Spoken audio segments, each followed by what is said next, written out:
Hey, this is A-Rod, and you know I got soul. For sure. So just want to start off, can you just kind of talk to me about how you kind of started off as a writer in the industry? Because I know, you were working with Eric Hudson at the time. Yeah, originally I worked with Eric Hudson. We were, childhood friends from Jersey, through church and stuff like that. And my cousin, who still currently works with him, Andrew Clifton, introduced me. Was like, A-Rod is writing now, and he's dope. So, I used to go over to Eric's house when he lived with his dad at the time, and we used to just work on music and stuff like that. And that went on for about a year, and I would say it was May of 2010 or 11, I'm not sure. But he was working on Jordin Sparks' album, and he was like, yo, bro, I think you should come out to L.A. and work on this album with me, which I did, and ended up getting 3 records done with Jamie, and I believe 2 of them made it to the album. Okay, cool. So kind of take me through your journey as far as, trying to get that first placement. I mean, you mentioned you got it with Jamie Foxx, but prior to that, were you, trying to get placements, and how tough was it for you? Yeah. I think I decided in 2007 that I would try writing music. I was like, oh, you get paid for this? Oh yeah, this is right up my alley then. So I was still in college at the time, and I was, I decided I would try my hand at songwriting, and it started there. Many endless sessions. It seemed like, or would go to work to the studio in the nighttime, and then get up in the morning and go to work and go to class and then go back to the studio all night. I took an internship in 2007 with the production team called the Soul Diggers in New Jersey, and I worked for them for like 7 months just to try to get my hands in the business, in the situation. And it didn't really work out as far as I don't think they ever heard a song I wrote, so I ended up kind of just like cleaning up and going and getting food and stuff. Okay. So I just kept going though, and kept trying to get better. And actually, this guy Rockman Apollo, he used to write a lot for Bow Wow back in the day and stuff. He had the studio in Orange, and he let me use it for free for about 2 years. Okay. I was going there with a production team that I was working with, and just write, man, and reference records, playing for Eric and playing for whoever would listen and try to get them placed. And you always had that time when someone was going to introduce you to someone, and someone's supposed to pass something along, and it just never happened, and definitely got discouraged. I would say 2009, I was going to quit. Yeah. In 2009, 2010, I was going to just give it up, and I was already working for Bloomfield College and Office of Admissions, and so I had a job, and it was a pretty decent salary, and it was like, man, this trying to make it in this music industry is kind of not coming to life. So I definitely got discouraged, and I remember talking to people about stopping. And it was actually Eric Hudson who was like, nah, man, you right there. You right on the brink, you right, close. You're close to getting there. So to stop now would be kind of crazy. And I stuck with it for another about 6 or 7 months, and next thing you know, I was in the studio with Jamie Foxx. Yeah, that's crazy. Kind of take me through your creative process in the studio. Like, how does a song become a song for you? Man, I think my creative process starts before I even get there, honestly. I can't tell you the countless times that I've been asleep, and melodies have come, and lyrics have come, and song concepts have come. Not only song concepts, but who the artist is that the song should go to. Yeah. Like, I'll have a dream that I'm in the studio with a certain artist or something like that. I really feel like God prepares me before I even get to the studio with inspiration for what's going to happen. But once I get there, depending on what the beat is from the producer, I like to think that I'm very versatile in what I write and how I do. I don't have a certain voice or style per se, or maybe I'm still discovering it. For instance, like, the dream, when the dream writes something, it kind of sounds like, the dream wrote that. But with me, I kind of just, I'm like a chameleon. I kind of become who I need to become and what I need to become to make a song work. Yeah. So I kind of just go off the vibe of the track, or either I might come in with an idea. Sometimes I come in with the music already for it, record it on my phone, or if the producer has it, a lot of times Harmony, he has his ideas already flushed already all the way out. So I'll come in there and I'll hear it, and melodies come with me, or if I'm doing a co-write, the other person has the melodies, and lyrics come, and the concept usually comes quickly for me, and I just go like that. Yeah, that's cool. And, speaking of Harmony, you've done a lot of work with him throughout the years. What's your chemistry like in the studio with him? Like, how does the whole creative process work working with him? Oh, man. Me and Harmony are more than just, like, partners in crime when it comes to making music. That's like my brother, Harmony gets me, and I get him. We both are very passionate about music. So it's easy for me to connect with him and understand where he's coming from, where he's trying to go.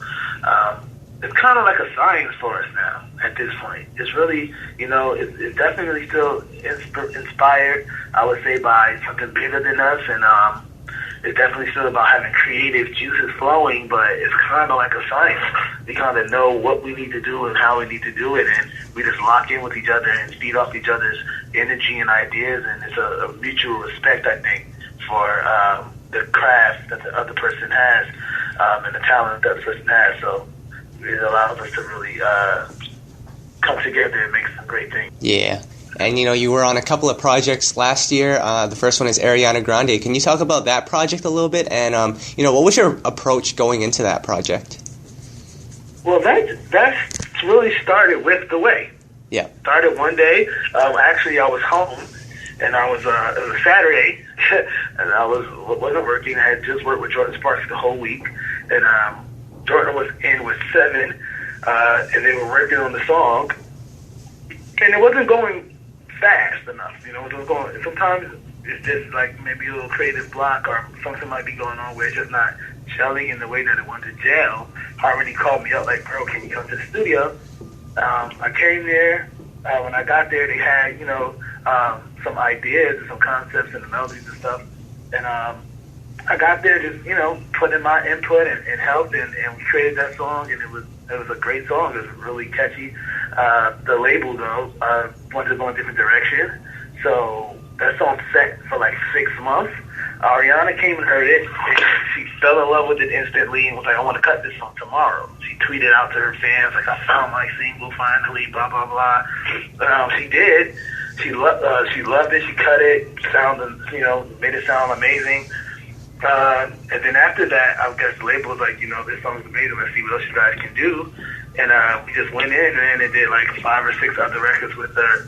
And did a lot of the writing. It was a little differently done than with Fantasia. Where Fantasia was more hands-on, like in the studio every day. I wrote pretty much, if I didn't write with her, she was there recording, and it was like that. With Ariana, that first album, it was more so we wrote the songs, and her and the label selected them, that she would record them, and I would come back and hear them. This time around, though, it has been more hands-on, like me actually working with her, and I was able to talk to her and pull from her personal experiences in life. So I definitely feel this album, you will probably get more of a sense of who she is as a person, and what she's experienced, because she definitely has, different stories to tell and more facets to her personality and to, her in general. So. Yeah. And then as far as the sound for her upcoming album, is it going to be a similar vibe where it's kind of throwback R&B, or are you guys going in a different direction? Definitely going to be Ariana, I would say, and I feel like she's come and really solidified her spot in this R&B pop mesh type of situation. So I feel it's definitely going to be some of that, but I mean, I definitely think people are going to be surprised where we go. This album, definitely going to make you feel good, it'll make you dance, but like I said, it's some subject matter in there that you're going to be like, oh, okay, you know what I'm saying? She has more to say than just I love you. Yeah. and that type of stuff. So it's going to show versatility, I feel like. So it's going to be definitely that vibe, but we have a bunch of songs that are kind of unexpected and a little more edgier and different. So. Okay, cool. Now, you mentioned you also work with Fantasia, so I guess going from a project like Ariana Grande to Fantasia, where I guess they're both R&B in a sense, but it's a different type of R&B, like, do you kind of have to switch gears, or how does that kind of work? Man, I'll go back to that chameleon thing. It's really like just whatever the feeling is, the day. What we, you played me the beat, is what we're going to do. Okay, cool. I know what to do. We need to turn up right here. Let's turn up. I need to fall back and be a little more emotional to try to evoke certain emotions out of people, then, we can do that. So with the Fantasia stuff, it was more so she had personal stories. She had a theme, that she wanted to go with, and it was just, I was able to take her life and put it to song, So that's what that was. We just were able to say, okay, so this is what you're going to do. This is what you're going to talk about. Cool, let's do it, and just really make that situation happen. And then also I was able to take from, Anita Baker, Patti LaBelle, and Whitney Houston, and Tina Turner, just like stuff that my mom would listen to when I was younger and be like, oh yeah, Tony Braxton, just make that music that your mom would play when she cleaned the house on Saturday mornings. Some of that's what it was, just taking back from the past and what you've seen great R&B music sound like, and just bringing it to the present day. Yeah. And, the last time I spoke to Harmony, he was really excited about Jordin Sparks' project, and you've mentioned Jordin Sparks in this interview as well. So can you kind of talk about her upcoming album a little bit and what we can expect? I think Jordin is ready, man. Jordin is ready to really come back full swing. I feel like it's going to be mature, and it should be. It's definitely not going to be the same thing she had when she was younger, because she has matured and she's grown a lot. So I feel like she's going to have a lot more sexiness to her sound, and a lot more just subject matter that might be more mature. Not saying that she's going to be, bugging out or anything like that, but she's just going to talk as someone who's 20-something and not someone who was 16 or 17. Yeah. I'm around. Okay. And, aside from Jordin Sparks, who else are you working with? Oh, I'm very, very, very excited about Michelle Williams. Michelle Williams has a gospel project coming out that I've done the bulk of the writing with, along with Harmony. Again, Courtney Harrell is a part of that project as well. And Carmen Reese is a part of that project as well.